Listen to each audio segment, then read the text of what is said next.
Di atas lapangan, Pioli tak gunakan satu penyerang tapi dua penyerang. Hanya saja penyerang tambahan tersebut datang dari posisi yang tak terduga. Lalu bagaimana taktik tersebut dilakukan?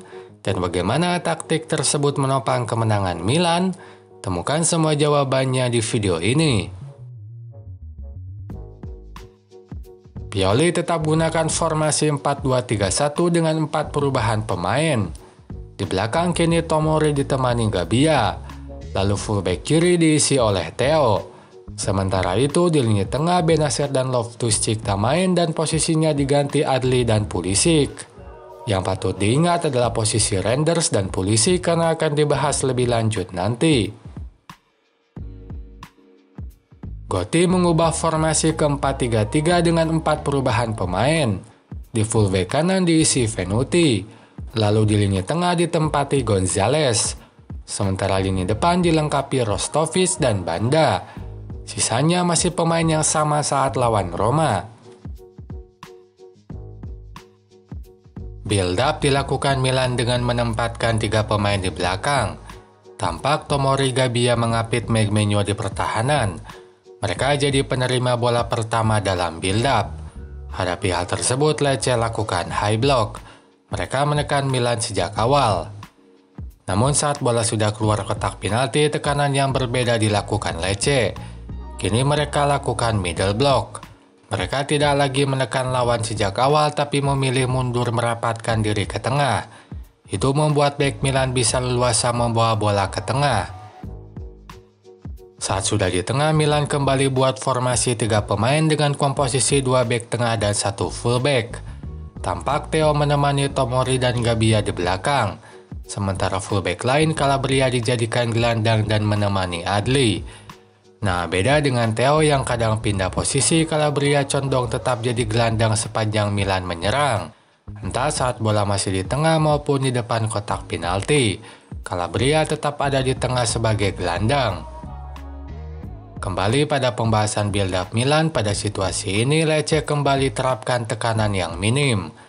Mereka tidak intensif menekan 3 pemain terbelakang Milan. 2 sayap mereka justru main lebih dalam menutup kekosongan di lini tengah. Hal tersebut membuat Pioli menempatkan Theo main lebih maju sehingga sisakan hanya 2 pemain di belakang. 2 pemain tersebut ditemani 2 gelandang di depannya. Maka jangan heran bila Theo rutin maju di laga ini, sebab ia punya keluasaan untuk lakukan hal tersebut.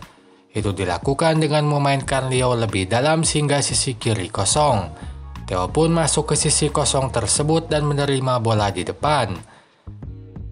Itu seperti yang terjadi pada proses gol kedua.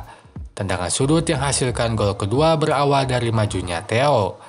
Pada prosesnya Leo main lebih dalam dan Theo ada di depan. Lalu Leo umpankan bola dan Theo lari ke sisi kiri. Crossingnya memang bisa dihadang tapi hasilkan tendangan sudut. Itu berbeda dengan sisi kanan.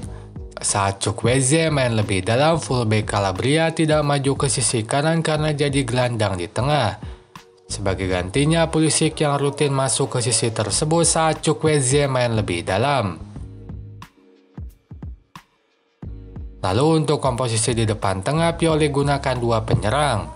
Meski secara formasi gunakan 4-2-3-1 yang artinya gunakan penyerang tunggal, di atas lapangan Giroud rutin ditemani pemain lain. Uniknya pemain tersebut bukan Pulisic tapi Reinders. Pulisic justru banyak main lebih dalam dan Reinders yang menemani Giroud di depan. Contoh lainnya pada cuplikan ini, saat Giroud menerima bola di depan. Yang menemaninya bukan Pulisic tapi Reinders. Hal tersebut pun tampak di gol pertama. Dalam prosesnya yang ada di depan adalah duet Giroud dan Reinders sementara Pulisic ada di belakang. Maka saat Chukwueze mampu lewati pemain lawan yang bersiap menerima bola di dalam kotak penalti adalah Giroud dan Reinders. Sementara Pulisic ada di luar kotak penalti. Nah, ternyata Chukwueze umpankan bola ke pemain di luar kotak penalti. Pulisic pun mampu menerima bola dan lakukan tendangan jarak jauh yang ciptakan gol pertama Milan. Itu saja pembahasan di video ini. Silahkan tulis apapun pendapat kalian di kolom komentar. Sampai jumpa lagi di video selanjutnya.